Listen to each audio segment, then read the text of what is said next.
celebration of all, di ba? Kasi sobrang busy namin this year eh. Parehas kami 9 years, sobrang busy. 3 years na kami. 3 years. So nag-overnight lang kami nearby, yung drivable lang, para makauwi kami kaagad kasi may trabaho dun sila. Ano yung saktong date ng anniversary? July 31. Sa kayo napunta nun? Paano yung sinelebrate? Isip niya pa. Saan ba? Paano sinelebrate? Overnight po yan. Sa Batangas. Bakit yung napili yung lugar? Kasi yun yung pinakamalapit. So, Kasi pareho kami busy, dami namin ginagawa. Ginawan lang talaga namin ang paraan na maisingit namin sa schedule namin. Actually, may natanggal pa akong work na sa araw na yun. Para lang kasi we're trying to, alam namin na busy kami, pero we try to prioritize. How you would describe a 3-year relationship? Sorry? Ano mo describe yung 3-year relationship ng dalawa? Ay, nako, it's 3 years of learning and growth. Kung dati hindi ko maramdaman na I'm yun an yung adult. sasabihin ko. Siguro ngayon, dahil kay Sam, feeling ko I'm an adult na. Pero mas closer kayo, mas romantic kayo sa ngayon. Yung sagot niya na yun, hindi sagot ko eh. Kasi nag-grow ako sa person, I'm mature. I became, parang ito yung one of my bestest version of myself. Dahil sa kanya nga, lalo kong nalabas yung magaganda sa akin, nabawasan yung hindi magaganda, nabago ko yung mga hindi magagandang ugali. Lahat yun kasi nagagawa ko dahil sa pagmamahal, di ba? Huwag pa muna natin bubuksan yung mga naka-cover. Pipili lang po kayo ng isa, tabihan nyo lang po muna, tapos sabay-sabay po natin bubuksan yan. Magkakaroon po tayo ng countdown at sabay-sabay natin bubuksan. Pili lang po tayo ng mga regalo, ha? Sorpresa yan. Talagang pinag-isipan namin yan. Ginalingan ng mga staff para talagang pwede po magpatulong. May mga natanggal dito sa may bandang harap. Pwede ba patulong para sabay-sabay? Tapos mamaya na po yung mga picture natin. Pumili muna tayo ng mga regalo. Tabihan nyo na po yung mga kanya-kanya. Dito sa harapan, merong mga natanggal pa, pasuyo po sa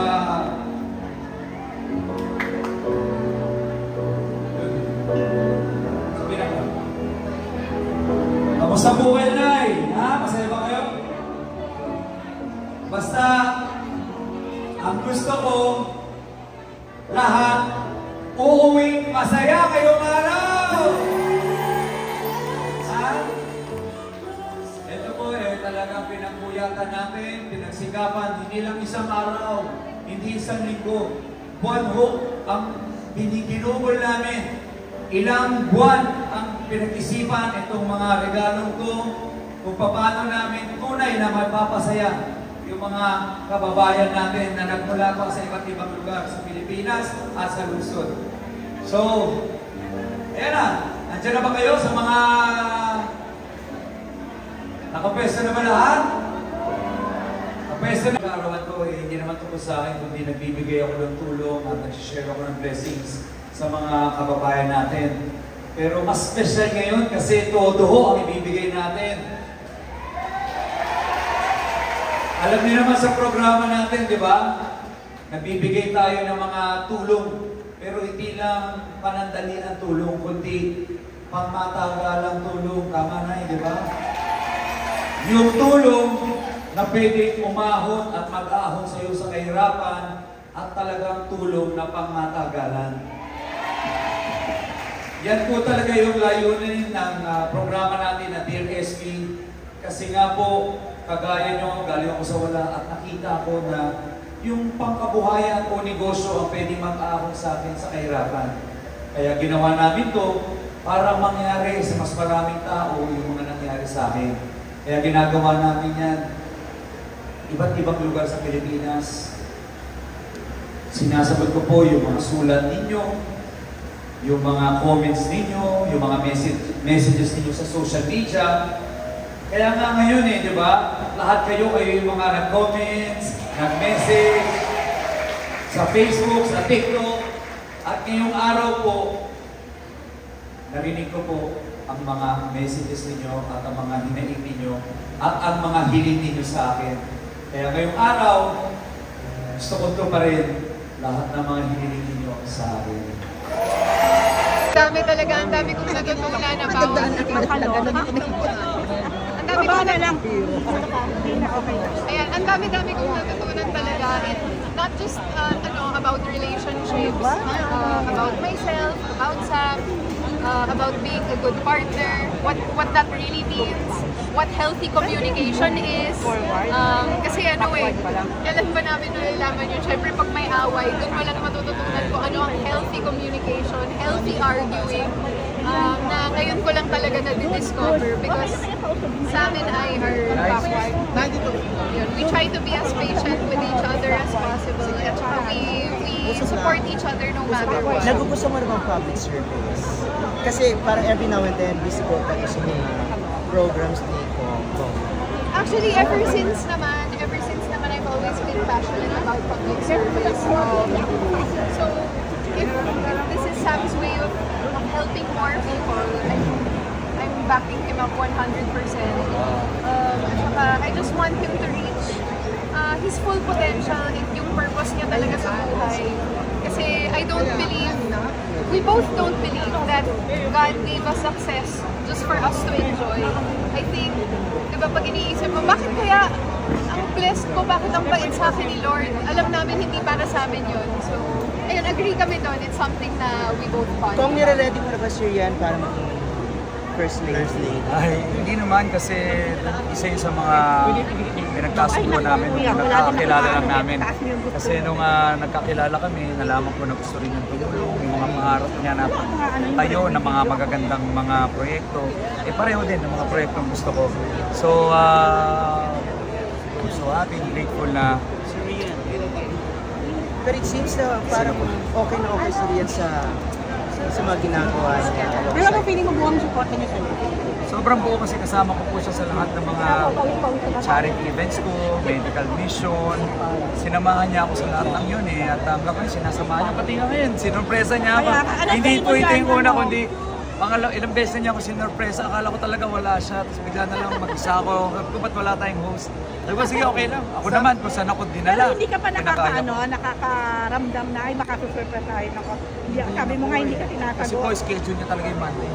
May shooting talaga siya, kaya alam ko talagang pag may shooting siya. WN At saka sinamahan ko pa siya kagabi nung sineset up pa lang to at nagre-rehearse. Talaga, hindi talaga halata. I'm sorry, may talaga ako bukas Pero nakita ko na kung gano'n siya ka-stress. Kasi akala niya walang ng event na ganito kalaki at ganito kadami ang natulungan niya.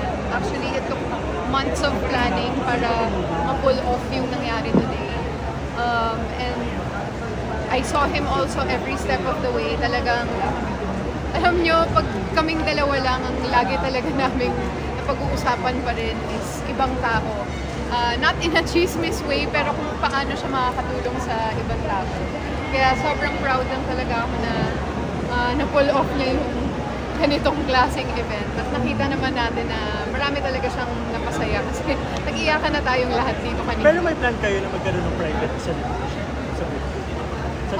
Actually, yung birthday niya kasi was a few days ago, September 12. So, tapos na din yung private celebration. Anong birthday? Pero usually naman, di ba, the whole month is opportunity pa rin to Ang daming pinatuwa ni SB, ang dami niyang niritualihan. Yes. Ano naman yung gift na ibigay? Sorry, sa amin na lang yun. Rian, namin ni SB dahil may glamour sa kanya na tuwag na mayor.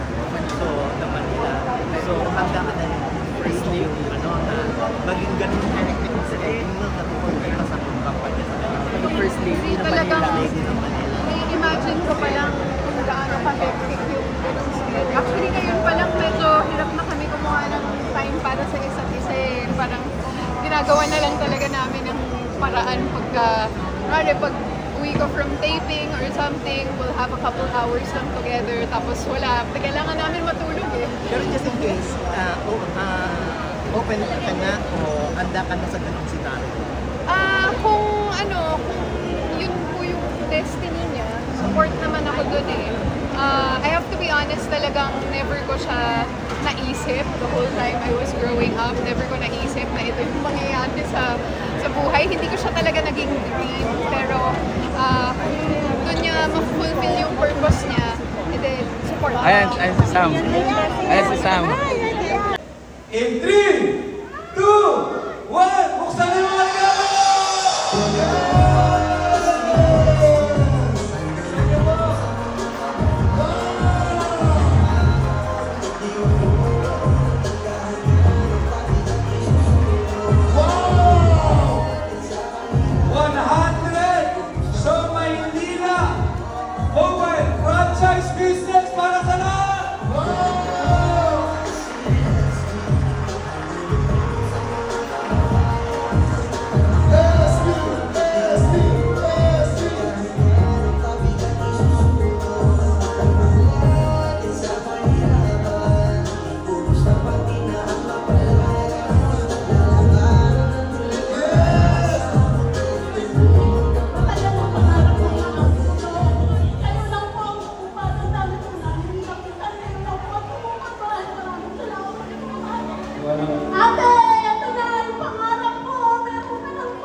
pwede silang aming asawa, pero hindi ka nagalingan ng tumulong sa amin. Sana pagpalain ka palang Panginoon.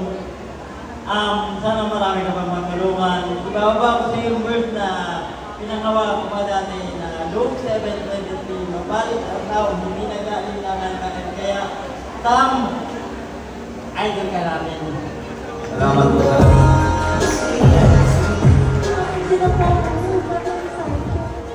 Salamat po. umuupa ka ba na sa inyo? Ngayon may sarili ka na na. Pupuntahan ko po kayo lahat ha. Congratulations. Salamat din. Lahat yan para sa inyo. Congratulations sa inyo. Ito ho, sana po tayo mag-camera kasi may marami tayong camera. Mamaya na po tayo mag-camera. Lahat tayo, may camera po. At sa tingin ko, doon tayo tumingin na direct. Doon po yung harapan natin. Dito. Dito. Nay, dalawa-dalawa kayo dyan. Saan tayo walang pwesto? Naghanap si nanay ng regalo. Meron pa po isa dito. Nasa ka? Nawalan din po ng pwesto. May bakan. Maghahanap pa sila. Saan yung may mga bakan? Doon, may bakante. Tulong lang para sabay-sabay tayo. Ilan yung mga wala? Nandito sa harapan. Pasok kayo dito. Tulong nyo to. Okay. So, ganito po ha. Sana meron na lahat. Si ate, pag-ialalayan, doon daw. Ate, doon daw. Sino pa ang wala? Walang uuwi. Walang regalo. Lahat dapat may regalo ngayong araw!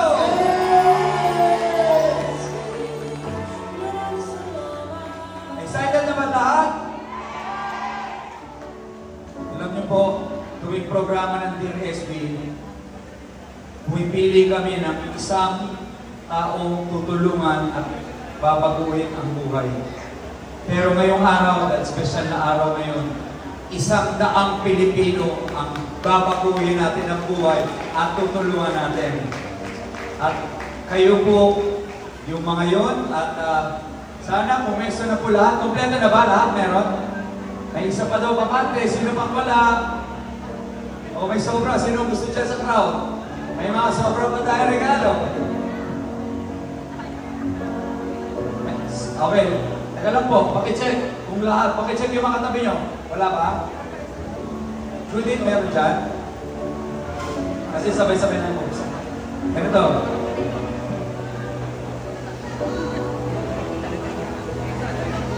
At nandito yung bakante isa. May bakante rin doon. Dito po meron. Lagyan na yan. Meron na wala? Meron na. Diyan, meron pa? Pag wala, kayo na lang. Mag-standing na lang yung mga tao. Dito po may bakante isa. Mag-standing na lang. Kasi parang nasobrahan tayo ng regalo. Mas magandang sobra kaysa kulang, tama?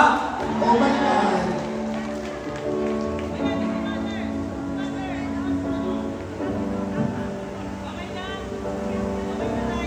Ano, lahat meron na?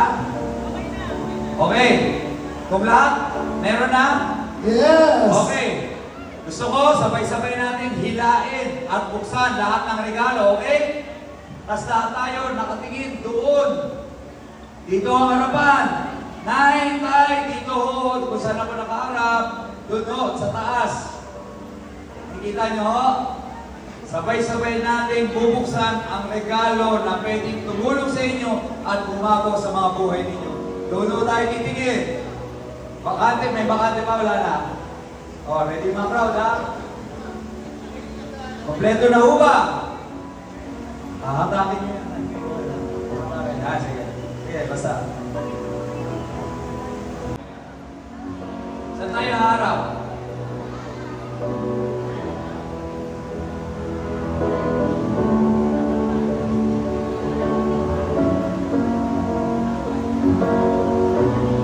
Hi!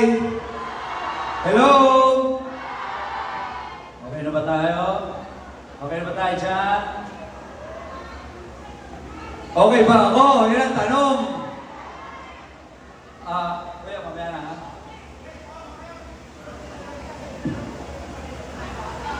Ano ba? Gusto niyo ba yung regalo ninyo? O ano? Ano gusto niyo? Regalo o picture kay Miss Rian? Ha?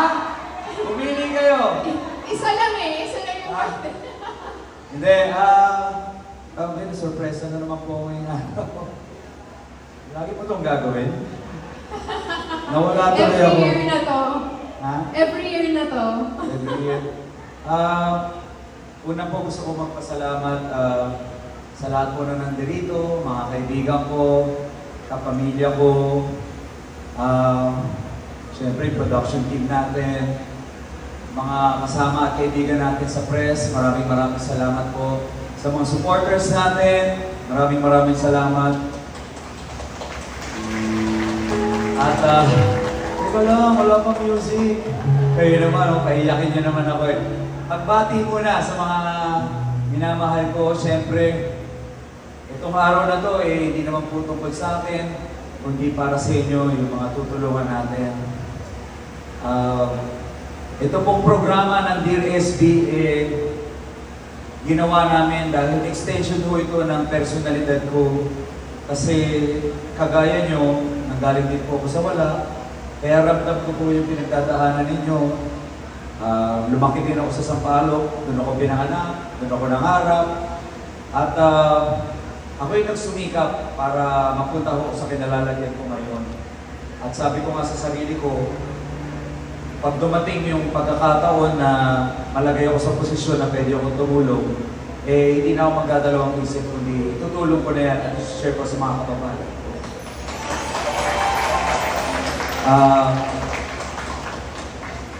Sabi ko nga, mukha lang akong bata, but 20 plus years na po ako nag-business.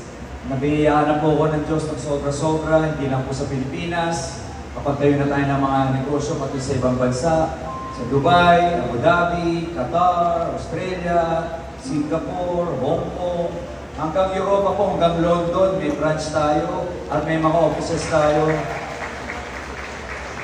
Salamat po. Pati mga international companies, actually, na-handle na natin dito sa Pilipinas, pinagkatiwalaan po tayo. Kaya sabi ko nga, sobra-sobra po ang blessing na binigay sa atin ng Panginoon. At wala ko kung ibang hangad, kundi i-share ko sa mga tao sa paligid ko. Una, siyempre sa pamilya ko, sa kumpanya namin, hanggang nung natulungan ko na yan, lumabas na ho kami, tumulong na tayo, Luzon, Visayas, Mindanao. Siyempre doon sa lugar kung saan ako lumaki, sa Sampaloc. At siyempre dito sa buong Maynila, siyempre mga batang Maynila tayo, tayo na Maynila. Kung nakakatulong tayo, Luzon, Visayas, Mindanao, gaya ng ginagawa ng Dear SB, sabi ko, mas palawakin pa natin yung pagtulong natin. Nagtatago ka pala. Nag-reply ako ah. Saan ka nagtago dito? Yan ang daming matataguan dito eh. Para siyang maze ng mga regalo. Actually, sobrang saya ko naman. Sobrang ganda mo naman. Saan ka nagtago dito kanina? Diyan lang. Ha?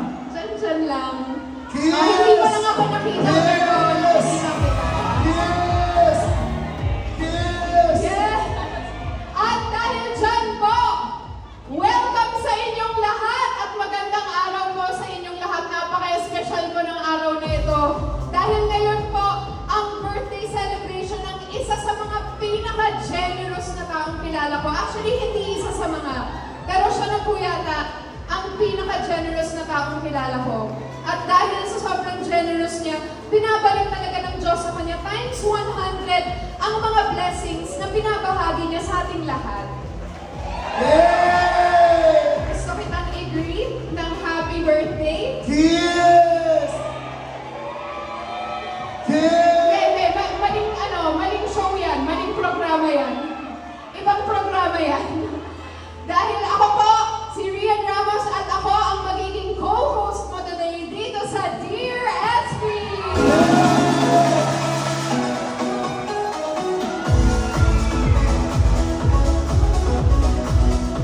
Ayan, alam kong nakakita kanina.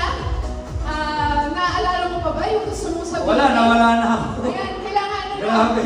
collect mo muna ulit yung Oo, mga medyo thoughts nawala mo yung dahil sasabihin i-reintroduce na kita at totoo na to, hindi na kita i-interrupt ulit. Iba naman yung lalabas, charot. Okay, wala na. Turn mo na talaga to. Collect your thoughts. It's okay. We're here with you.